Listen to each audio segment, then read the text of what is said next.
the mid jungle duo is probably again 1 and 2 in my opinion, like pretty easily. It's so scary to watch Sopa when he's on just decide, oh, I'm just gonna take over this game, like unapologetically, just so smooth and not panicky. It's really impressive to me to watch. The one thing that I'm scared of, and sorry to THG, is that Adam sometimes isn't on, and that's the worry, because Sopa is, I think, played a little bit more consistently, except when he was banned out. Um, but if he doesn't get banned out, I think Sopa just does what he needs to do. So it just Oh yeah, depends on for where the sure. draft goes. Yeah, for Mhm. sure. He likes to put on a little crown and says, "Guys, it's Jungle Kingdom time," and then we just watch him go to work. Yeah, I think Sopa's had a really good season. But I challenge you, Oh yeah. Adam, to find a game where Hugs and Unicorns isn't on in BTL, because I don't think you'll get one. I think it's been He's 5 in a row. he's got his PTSD from Clash. Yeah, for Uh, sure, for sure. Me too, actually. Now, thanks, Adam. Um, but but no, I think again, they've been good. I think there are players that definitely perform really well in BTL versus their normal play. I think there's a Right. lot of players, especially on these two teams, that really just play on another level. Use all their brain power, really are a cohesive form versus maybe their normal play or the 10-man play. Yeah, I mean, Um, I just lost like 7 solo queue games in a row to get placed in gold. So if you lose to me, you just lost a gold player. Think about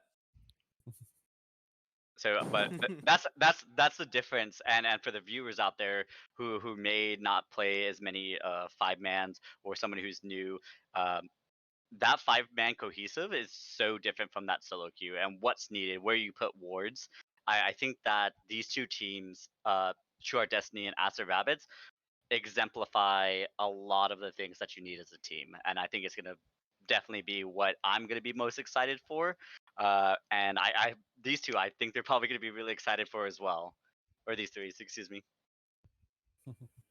With that, let's go ahead and go on to our uh schedule. Or no, it's standings. Ooh. There you go. The standings. Fly standings. Elena, fly. Put the standings up. Mm. Thank you, Elena. Oh, There we go. you're right. Forgive me. My producer just informed us. Before we go on ahead, give us the one question or the one sentence needed to convince someone to think your team's gonna win. Oh, man butts. All right, I'm done. Damn. We got this. And We got Alki, a lot of men and we got a lot of butts on our team.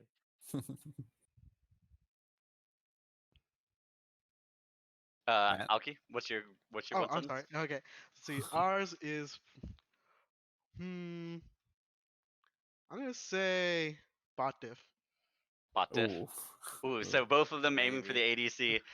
Now we can look at standings. Apologies to our producer and to the watchers out there. So our standings currently is True Art Destiny and Acid Rabbits at 5-0, Milwaukee Bucks and Panic in Our Oceans at 3-2, Good Boys Second Breakfast Student Council at 2-3, and then Deep Dive, Nutter Better Scuttlers, and Executive Order at 1-4. Getting towards our midseason, there's only 9 games. So we only have 4 more in the regular season, and then we'll be going to playoffs. Yeah. Speaking of playoffs, we have a play-up bracket drawn. It's a little meaty if you've already seen it, so we're looking over it and seeing if we can reduce some of the clutter around it. But yeah, we'll see. It might be a big chunky one, boys and girls. So we It's gonna be a long should be haul. prepared for a long haul for the playoffs. But yeah, we'll probably take a couple days to skim through it and cut it down, and then have a finished product, quote unquote, for everybody. I, I suggested best of 5 Nexus splits, but I'm not sure if that's gonna go through. I don't think we When can they custom include Nexus splits. customs. Yeah, maybe for tiebreakers. And with that, let's go ahead and go to our schedule. On Wednesday, the 12th, we're going to have Milwaukee Bucks versus PIO, Panic in Our Oceans, at 6 p.m. And at 7 p.m., we're going to have Deep Dive versus the Student Council, another doubleheader. But we have an action packed Thursday On the 13th, we have at 7 p.m. Good Boys versus EXO. Uh, and at the same time, we have Acid Rabbits versus True Heart Destiny. We're gonna see if things are gonna change there, but we might have two games going on at the same time. But at 8 p.m., we have Nutter Butter Scholars versus Second Breakfast. Yeah, Besides, sorry, I was gonna say in the event that we have two games at the same time, we'll be Discord streaming both, so you don't necessarily have to miss your favorite game. But I think on stream we'll pick one game, probably the Acid Rabbits THD one, to be honest. Considering both teams undefeated, to actually like stream out and air on our channel. So so just for real quick, besides the Acid Rabbits versus THD game, let's go with Brian. Which one are you most excited to see? besides Acid Rabbits THD, Hmm. Yeah, uh, PIO, MBB are 3-2 teams that are sitting tied for third right now. And honestly, before last week, we thought MBB was hard on the rise and PIO was hard on the drop. But they both flipped those expectations a little bit, and so we don't really know what's going on. I think this game will really solidify like how these teams look in the long haul and like where they are right now. I think it'll be a really important game, if maybe not the most exciting. Maybe most exciting might be the second breakfast NBS one, honestly. But personally, like for a little bit of a glimpse into the future, I think MBB PIO is the most exciting game. Dance. Um, I'm gonna lean towards the last game of the week, NBS versus Second Breakfast. Nutter Butter, I think, with their new top laner, are looking to make a good show this week, and Second Breakfast wants to ride high on that last win and keep pushing it. And Mr. Alki. I'm torn between either PIO versus MBB or TSC versus Deep Dive because both those teams learned a few things after their games and they're definitely going to come back with a new perspective on the game and just play some really good league. And for my personal choice, I'm gonna choose the second breakfast versus Nutter Butter Scuttlers. Always excited to see their teams play. Second breakfast, I think, is on the rise, and I want to see again if last week was just something indifferent or something that was just a one-off, or is just gonna be the scale up for them. And Nutter Butter Scuttlers with their new top lane, I hopefully just the cohesion is just there and both of them are playing on a totally different and higher level for this coming game. Super exciting, guys. Ask Rabbits Mhm. versus True Art Destiny, one of the biggest games out there. We're going to have only one undefeated team after this coming week. Should be good. Any last words from Matt, our special guest here, and how you feel about that game? Oh, no, just thank you so much for having us on. Well, we're going to pretty handily show who's the number one team after this game, and I'm looking forward to it. Thank you so much, Matt. I Yeah, really appreciate it. I'm looking And forward to our regular season crown being mailed to us. Oh, y- yeah. Yeah, Amazon Prime style, please. Oh, Express dang. expedited. Drone. But now, And I also want to thank Brian and Daniel for once again joining us in the analyst desk. And Colin Absolutely. in absentia, he's done a ton for the analyst desk, and even though he couldn't be here today, yeah, he's always an amazing addition. He talks a lot and in a way that helps us out with the show every time. Yeah, for he's sure. here in spirit. Thank you all again. And thank you, viewers over at Twitch, for submitting your questions and viewing, and anybody who is watching in the VODs. Please share and let us know what you think.